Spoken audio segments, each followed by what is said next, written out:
சரண் Krishna YouTube சேனலுக்கு உங்களை அன்புடன் வரவேற்கின்றேன். வரக்கூடிய ஐப்பசி மாத பௌர்ணமியில் இந்த ஒரு எளிய பொருளை பசுவிற்கு தானம் செய்ய மறக்காதீர்கள். நம்ம சேனல்ல உள்ள வீடியோவை ஃபர்ஸ்ட் டைம் நீங்க பார்க்குறீங்க அப்படின்னா, மறக்காம நம்ம சேனலை சப்ஸ்கிரைப் பண்ணி வச்சுக்கோங்க. நம்ம சேனல்ல தொடர்ந்து குலதெய்வ பதிவுகள், ஆன்மீக தகவல்கள் வந்து கொண்டே இருக்கும். வாங்க வீடியோக்குள்ள போகலாம். ஒவ்வொரு மாத பௌர்ணமியும் ரொம்ப சிறப்பு வாய்ந்த தினம்தான். இந்த ஐப்பசி மாதம் வரக்கூடிய பௌர்ணமி அனைத்து சிவாலயங்கள்லையும் அன்னாபிஷேகம் நடக்கக்கூடிய ஒரு பௌர்ணமி. இது ரொம்ப ரொம்ப ரொம்ப சக்தி வாய்ந்த பௌர்ணமி. இந்த நாள்ல நம்ம பசுவிற்கு தானம் செய்வதனால அனைத்து தெய்வங்களின் அருள் கடாட்சமும் நமக்கு கிடைக்கும். பொதுவாகவே பசுவிற்கு ஒரு எளிய பொருளை தானம் செய்கிறதுனால நமக்கு மட்டும் இல்லை, நமக்கு அடுத்து வரக்கூடிய தலைமுறையினருக்குமே அந்த புண்ணியம் நமக்கு வந்து சேரும்.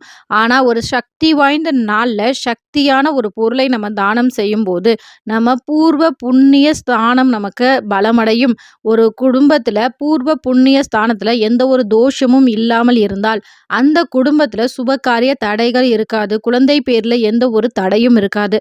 அந்த புண்ணியத்தை அதிகரிக்கக்கூடிய ஒரு ஷார்ட்ஸில் என்னால் இவ்வளோ தான் சொல்ல முடிஞ்சது. ஃபுல் வீடியோ லிங்க் கீழே உள்ள ப்ளே பட்டனில் இருக்குது. பார்த்து பயன்பெறுங்கள். நன்றி, வணக்கம்.